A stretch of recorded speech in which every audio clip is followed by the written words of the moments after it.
So the gym industry has evolved its entire life. Change is the one constant.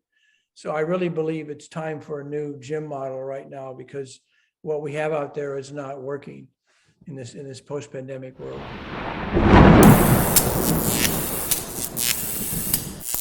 Ed, what is the future of the gym industry in a post-COVID-19 pandemic world?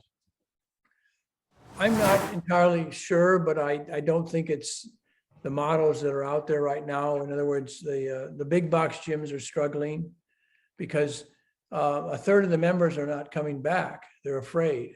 Mm-hmm. So I've designed a new model that I think would alleviate some of those fears, and it's more geared to the millennials and people that don't know what to do in the gym. So I'm still trying to.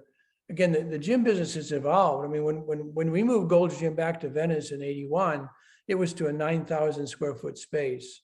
So Wow. it was twice as big as what it had come from in Santa Monica. But over the next 9 years, we grew to 26,000 square feet. There were no bikes in the gym when we bought it.